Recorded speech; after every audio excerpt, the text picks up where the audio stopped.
नीलनयनी। Train से लंबे सफ़र और टैक्सी से कुछ घंटों की पीड़ादायक यात्रा करके अनिका, तारिणी और वेदांत पहुंच गए अपनी कुलदेवी के मंदिर, जो महाराष्ट्र में हिंगन घाट के पास किसी छोटे से गांव में है। गांव के मुख्य मंदिर के बाहर मेला लगा था। मंदिर के बाजू में एक छोटा मंदिर था, जहां केवल भीड़ नजर आ रही थी, भगवान नहीं। नवरात्रि का समय था। वातावरण में हवन की पवित्र खुशबू, जो मस्तिष्क को शांत कर सकारात्मकता का संचार कर रही थी। भक्तों की भजन मंडली बिना रुके एक से बढ़कर एक भजन गाए जा रहे थे, जिसे सुनकर रोंगटे खड़े हो जाएं। पर एक अजीब बात, मुख्य मंदिर का द्वार बंद था। द्वार पर लगे जंग वाले ताले से तो यही प्रतीत हो रहा था कि न जाने कितने बरसों से बंद पड़ा है।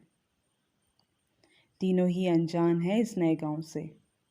हाथ में एक बड़ा सा भारी सूटकेस और तीनों के कंधों पर बैग, लेकिन तीनों को कहाँ जाना है कुछ समझ नहीं आ रहा था। वेदांत ने फूल बेचने वाले से पूछा, भैया ये राजा जी की हवेली किस तरफ है? फूल वाले ने वेदांत को ऊपर से लेकर नीचे तक अजीब नज़रों से देखा और बिना कोई जवाब दिए दूसरे ग्राहकों को फूल बेचने लगा। उन तीनों ने हवेली के बारे में कई लोगों से पूछा, पर किसी ने सीधे मुंह जवाब देना जरूरी नहीं समझा। इतने में एक आवाज आई, ए दादा, तुला दा हवेली पाहायचंय काय? किसी मस्ती में मगन लड़कों की टोली में से आवाज आई, भैया तुम्हें हवेली देखनी है क्या? हो मला ते हवेली। वेदांत अपनी बात पूरी भी नहीं किया कि लड़के ने हाथ का इशारा करके रोक दिया। चलो मैं दिखाता है तुमको हवेली, पर पैसे लगेंगे। अरे यार ले लेना, पहले चलो तो यहाँ से। अनिका को उन लड़कों की टोली कुछ खास पसंद नहीं आई थी। चलते हैं ना ताई, पहले पैसे तो फाइनल करो। नहीं, पहले हवेली दिखाओ फिर पैसे। अच्छा चलो, तुम लोग भी क्या याद करेगा विशु की दिलदारी को। विशु कौन? बेचैनी से तारिणी इधर उधर देखती हुई पूछी। अरे अपन ही विशु है ताई, चलो अब। ए आता है रे, मैं धंधे का टाइम है, तुम लोग खेलो। अपनी टोली को बोलकर विशु तीनों को लेकर चल दिया। रास्ते भर बिना रुके विशु की बेमतलब की बातों से तीनों परेशान हो गए थे। और कितने दूर? बस आ गया साहब। वैसे आप लोग कितने दिन रुकेंगे यहाँ? वो क्या है ना, अपन इस गांव का फेमस टूरिस्ट गाइड है, सब जानता अपन इस गांव के बारे में।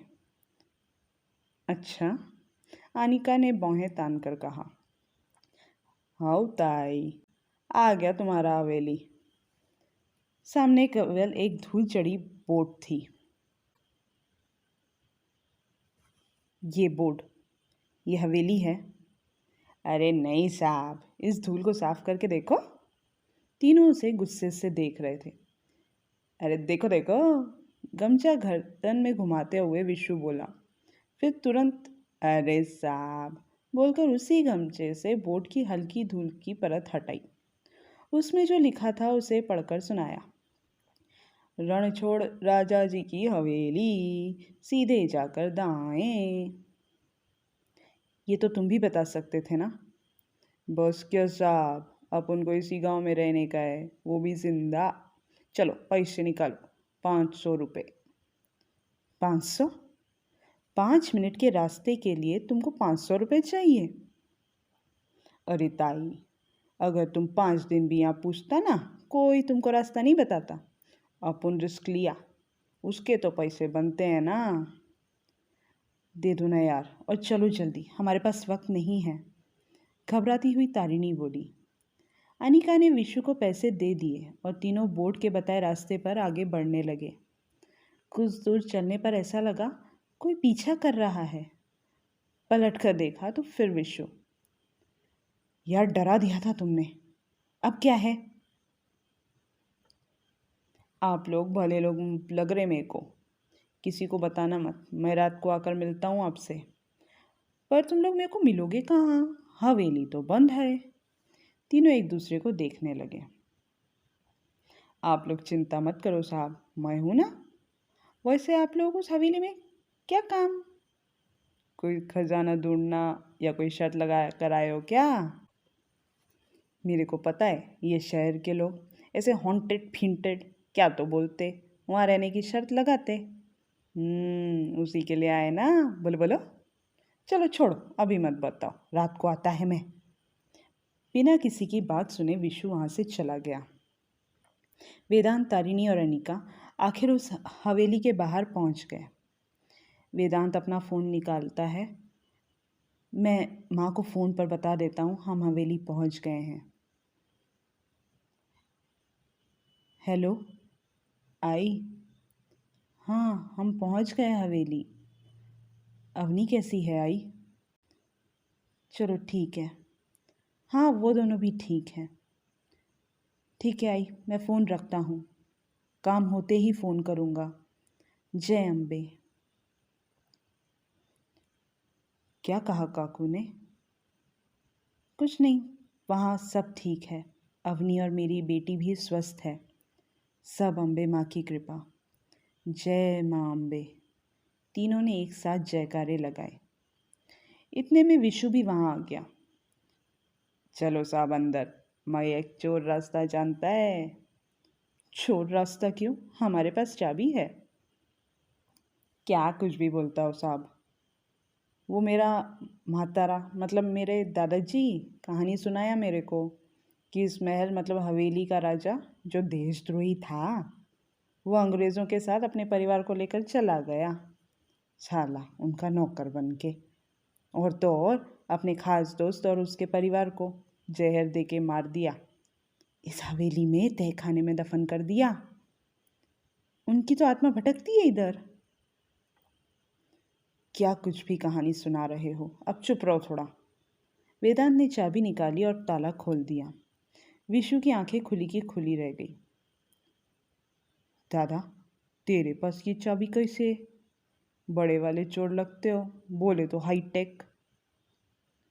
अब चलो अंदर, तारिणी ने हवेली के अंदर पहला कदम रखते हुए कहा। महल नुमा हवेली काफ़ी आलीशान थी।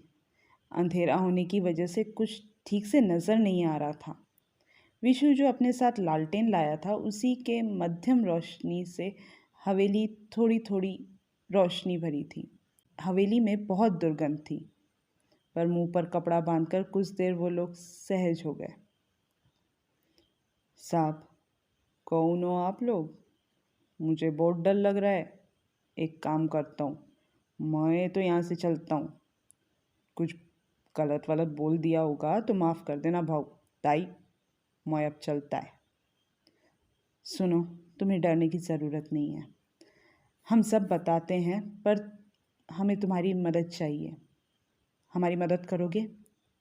उसके बदले जितना पैसा चाहोगे मिलेगा। पहले सब बताओ, फिर मैं सोचता हूँ मदद करूँ कि नहीं। वेदांत ने अनिका और तारिणी से इशारे में सहमति मांगी। दोनों ने सर हिलाकर सहमति दे दी। हवेली के अंदर आकर कुर्सियों पर ही चादर हटाकर तीनों बैठ गए। अनिका ने अपने बैग से कुछ खाने पीने का सामान निकाला। विशु की नज़रें चारों तरफ घूमकर बस महल नुमा हवेली को पहली बार अंदर से देखकर अचंभित और रोमांचित थी। तुम कुछ खाओगे?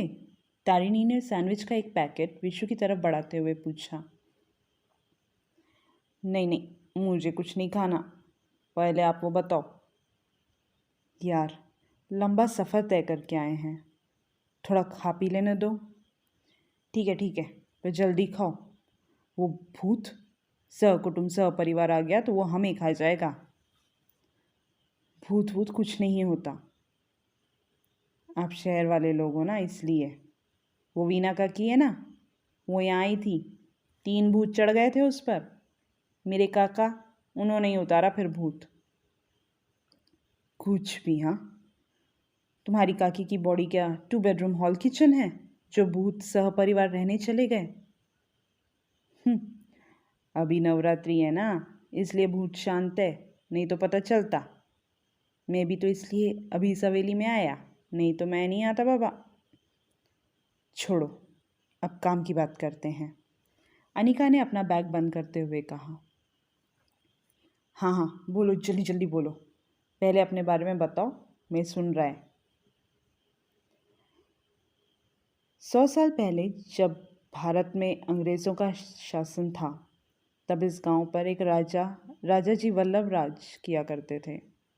राजा जी वल्लभ अंग्रेज़ों की गुलामी करते थे ताकि गांव पर उसका दबदबा बना रहे, ऐसा गांव वालों का मानना था। पर अंग्रेज़ों की क्रूर नज़र गांव वालों पर न पड़े, इसलिए राजा वल्लभ इसका खास ध्यान रखते थे। उस ज़माने में इस गांव में नवरात्रि का बड़ा भव्य आयोजन हुआ करता था ना। जो तुम्हारे गांव का मंदिर आज बंद दिख रहा है, तब वो खुला रहता था। सालों साल से उस मंदिर में विशेष पूजा का अधिकार केवल 2 परिवारों को था। उस मंदिर की मूर्ति विंध्याचल से इन 2 परिवार के पूर्वजों ने ही लाए थे। उनके शूरता के लिए वहाँ के ऋषि मुनियों ने भेंट स्वरूप दिया था और वे लोग ही यहाँ आकर उस मूर्ति के प्राण प्रतिष्ठान किया था। कहते हैं ऋषि ने देवी के स्वप्न में आके कहा था कि मुझे उस गांव में जाकर स्थापित करो। उस मूर्ति का तेज एवं स्वरूप विंध्यवासिनी देवी जैसा ही है, अलौकिक। इस देवी की प्रतिमा की एक खास बात है। देवी के नयन नील रंग के हैं, जो बिल्कुल सजीव प्रतीत होते हैं। इसलिए देवी का नाम नीलनयनी माँ विंध्यवासिनी है। इन नयनों के वजह से ही अंग्रेज़ों को ये मूर्ति चाहिए थी। उनके लिए ये केवल एक मूर्ति थी, लेकिन हमारे लिए, हमारे पूर्वजों के लिए वो हमारी माँ है, जिसे वे लोग कभी नहीं समझ पाते।